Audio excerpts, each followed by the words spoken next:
Buenas noches, muchas gracias por estar aquí con nosotros en el 11 en México Social. Y hoy haremos un programa especial, déjenme decirlo porque es especial. Porque la Universidad Nacional Autónoma de México, por lo menos en los últimos 23 años, bajo el auspicio, liderazgo, coordinación del doctor Rolando Cordera, profesor emérito de nuestra universidad, construyó un seminario universitario de la cuestión social para discutir eso. La cuestión social, los grandes problemas, las grandes propuestas y reunir en la universidad a todos aquellos de las universidades de la zona metropolitana, por lo menos, que tuvieran las ganas de decir, la necesidad de convocar a un diálogo, a una reflexión. Y durante años el seminario, SUCS, construyó este espacio. Este se convirtió después en el Programa Universitario de Estudios del Desarrollo, hace 7 años, en el sentido de tener un programa específico que pudiera articular esta reflexión tan necesaria. Bueno, durante los primeros años el doctor Rolando Cordera coordinó el programa y generó una propuesta que sin duda, yo lo llamo el documento emblemático de este programa y de la Universidad Nacional Autónoma de México.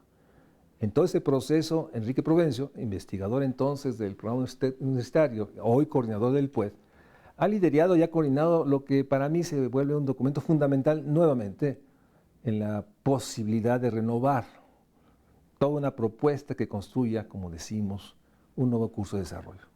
Esto ha significado que el PUED ha hecho durante estos años lo que llamamos el informe de desarrollo, una capacidad de reflexionar sobre los temas que anualmente se presentan y que nos dé una propuesta de, en este caso, los derroteros del desarrollo, que fue el último documento. Actualmente el PUED está a punto de publicar el último documento y por eso le pedí a su coordinador, a Enrique Provencio, agradeciéndole la hospitalidad, que nos pueda referir, porque como ustedes podrán ver atrás de nosotros, están las portadas de estos documentos, yo diría que muchos con una vigencia enorme para acompañar otros documentos, otras propuestas, como las del Grupo Nuevo Curso de Desarrollo, sobre una reflexión que parte de una convicción. El actual curso de desarrollo no es suficiente para generar equidad, inclusión, una vida digna, prosperidad para todos y se requiere no solo voluntad política, sino ideas, proyectos, propuestas. Y por eso le agradezco mucho a Enrique Provencio. Gracias, Enrique. Coméntanos, si quieres, de una manera escalonada, ¿qué es lo que está atrás en sus documentos? ¿Cuál sería, digamos, la parte, digamos, sustantiva de cada uno de ellos? Y ya llegaremos a la segunda parte, ¿cuál es el actual? Gracias por la invitación, María Luis, a México Social y por la oportunidad de presentar ante tu audiencia este esfuerzo de investigación y de publicación del Programa Universitario de Estudios del Desarrollo. Es, en efecto, la publicación emblemática del PUED, del Programa Universitario de Estudios del Desarrollo de la UNAM, ya en su 8ª edición, en un empeño constante de convocar investigadoras e investigadores que estén trabajando sobre temas críticos del desarrollo en nuestro país.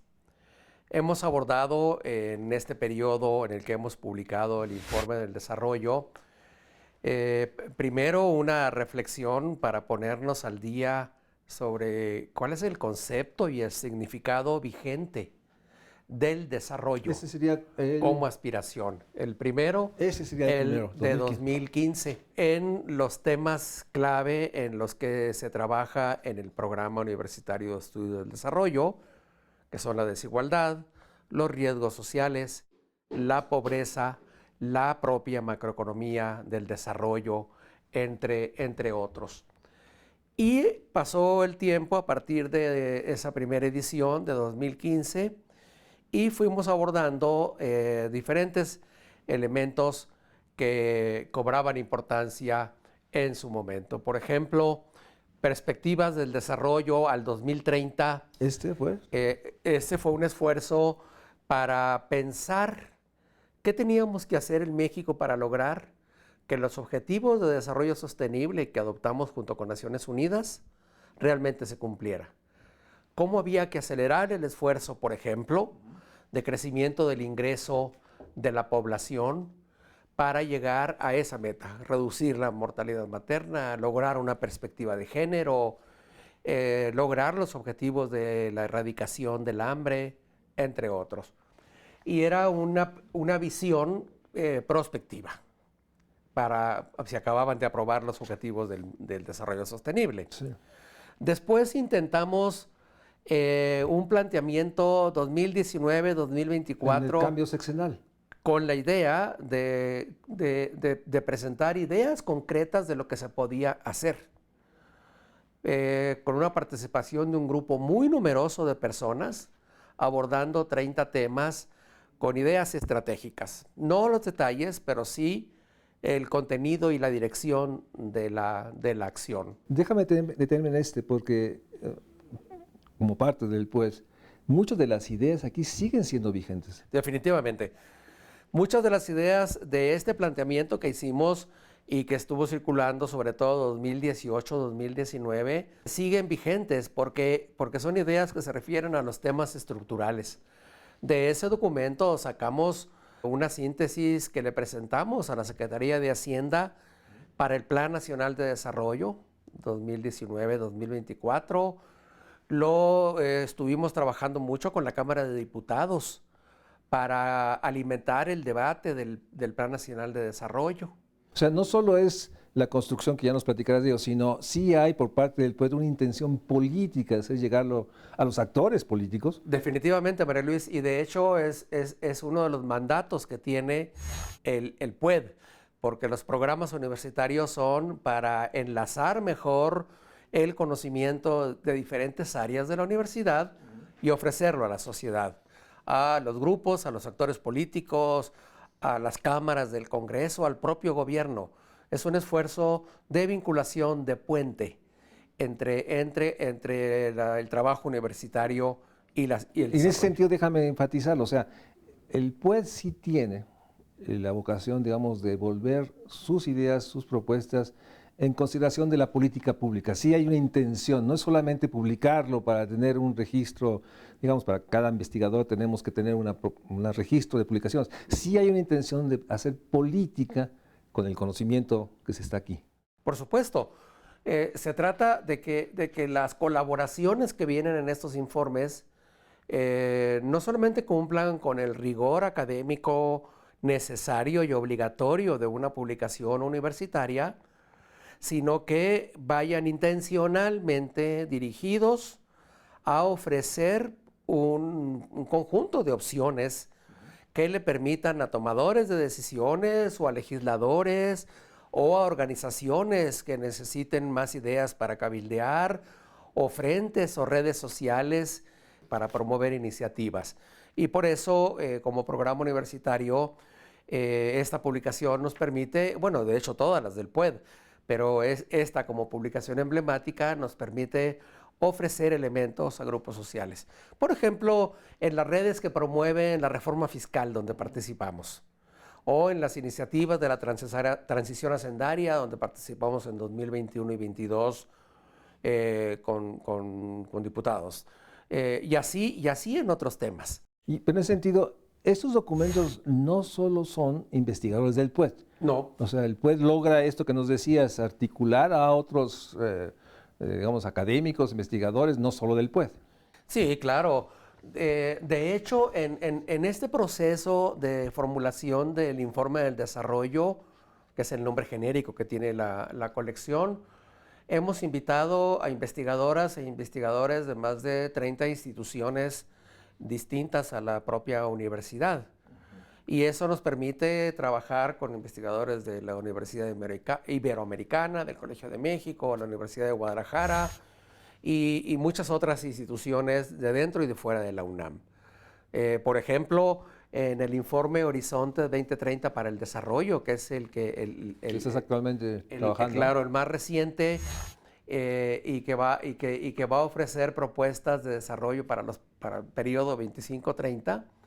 Hay investigadores por ejemplo, está Nayeli Ruiz de Seminario Universitario de Riesgos Socioambientales, o está, por ejemplo, el doctor Samuel Ponce de León, que coordina el programa de salud de la UNAM, está Jesús Waldo Martínez del Instituto Belisario Domínguez del Senado de la República, está Jorge Mátar, un conocido investigador de temas de prospectiva que trabajó mucho tiempo en la CEPAL, y así lo hacemos, en colaboraciones interinstitucionales. Antes de irnos al corte, ¿podrías decir, y no sería una hipérbole decir, que en estos documentos, de alguna manera, año con año se reúne el estado del conocimiento que tenemos sobre muchos temas? O sea, tiene esa actualidad, pues, o sea, sí busca el PUED con este documento plantear lo último o lo que se está discutiendo en distintos temas. Estamos obligados a ello, a hacernos cargo del conocimiento de frontera, de estar muy pendientes de por dónde va la discusión general sobre el desarrollo y en los temas específicos que se aborda. De eso se trata justamente. Y de encontrar a las personas que están indagando sobre esos temas, tanto al interior del PUED como en otras instituciones. Bueno, damos un corte y regresamos para poder dar un recuento de los otros informes que se han hecho en estos años. Vamos a un corte aquí en la UNAM para regresar aquí al estudio, en este caso de México Social en la UNAM.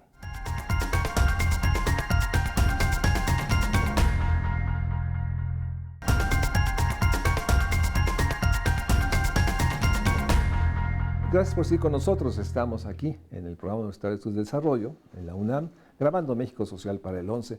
Déjame preguntarte algo, Enrique, porque un tema que está hoy en la sensibilidad del imaginario es los desastres naturales y el desarrollo.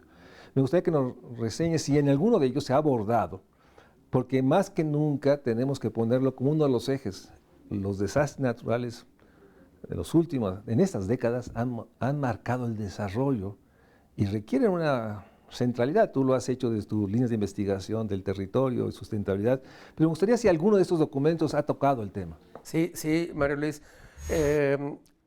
Uno de los informes que hicimos, que apareció en 2018, tuvo como uno de los dos temas centrales el tema de desastres y desarrollo. Y lo tratamos ese año porque justamente después de los sismos de 2017, la perspectiva era que vastas regiones de Oaxaca, de Chiapas, tuvieran una secuela que iba más allá de la emergencia y de la reconstrucción. Porque en general lo que ocurre con los desastres, sobre todo aquellos de muy alta intensidad, es que dejan una marca durante mucho tiempo, como desafortunadamente va a pasar sin duda en Acapulco después de esta catástrofe que provocada por el huracán Otis. Y en esa ocasión, en ese informe, reflexionamos e invitamos a personas que estuvieran trabajando en temas de vulnerabilidad ante cambio climático, que estuvieran trabajando en las maneras en que la política pública debería tener incorporado de manera orgánica y transversal una dimensión de prevención de desastres. También se incorporó ahí una reflexión sobre cómo se estaba organizando la recuperación y la reconstrucción en las zonas más dañadas por los sismos de ese año, de 2017, entre otros temas.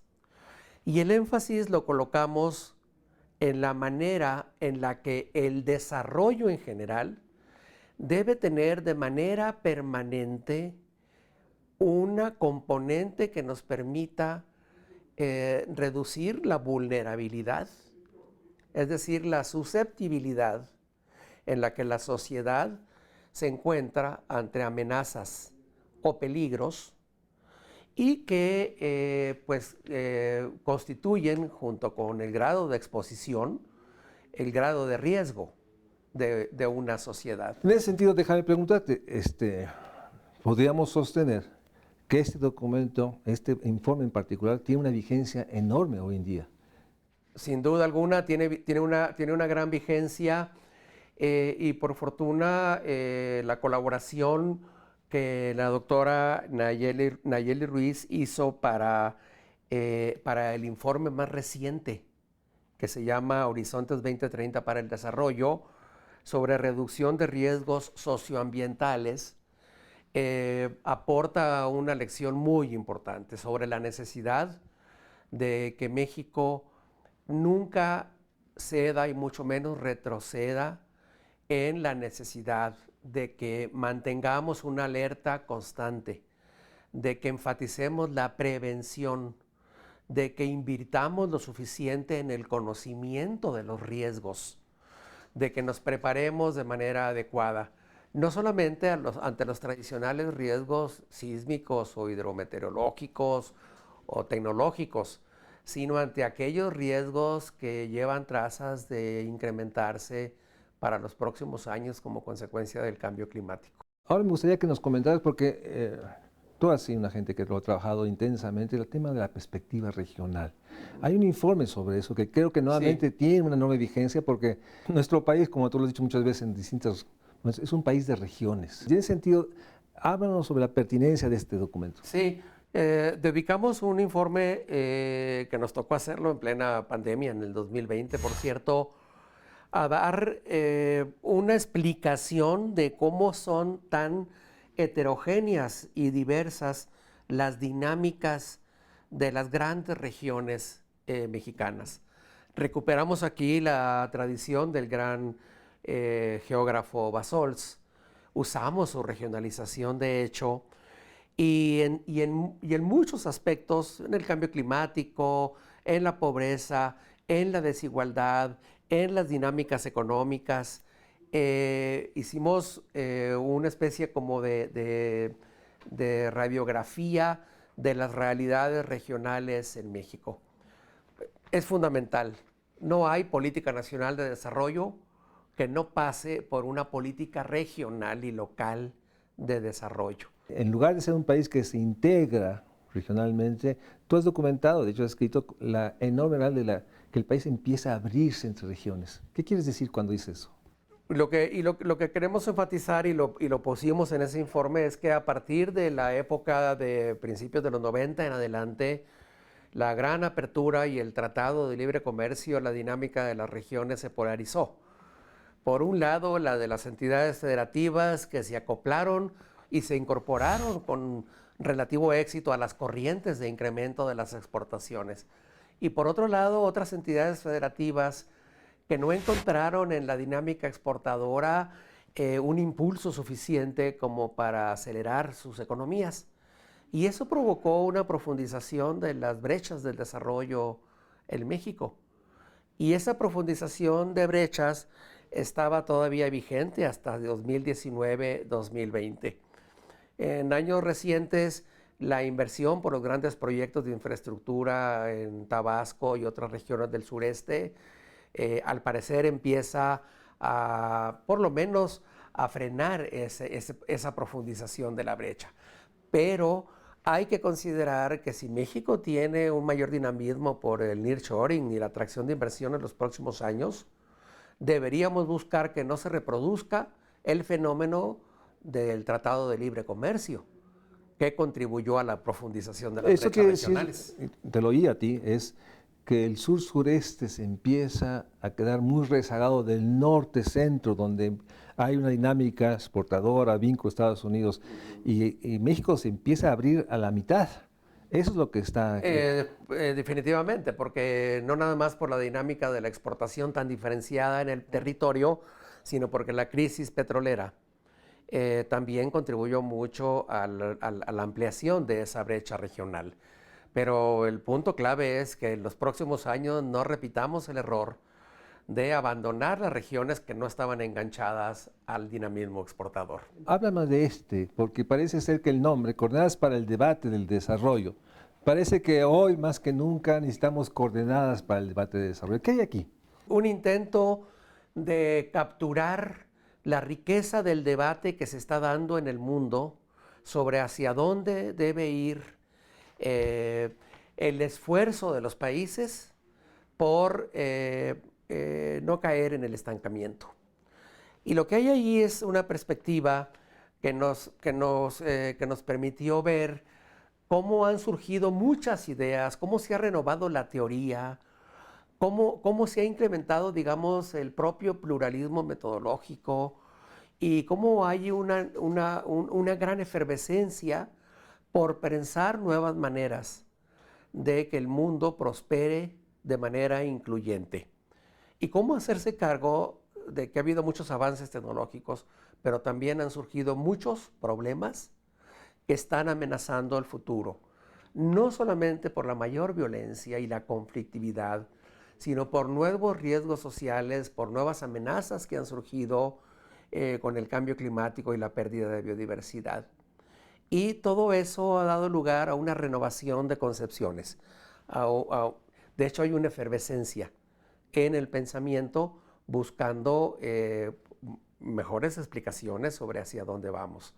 Esas son las nuevas coordenadas. Y en ese sentido, déjame, en estos últimos segundos, ¿cuándo tendremos la perspectiva del 2030, el que se está haciendo ahorita? ¿Cuándo lo tendremos ya? El informe Horizontes 2030 para el desarrollo estará saliendo a principios de diciembre de 2023.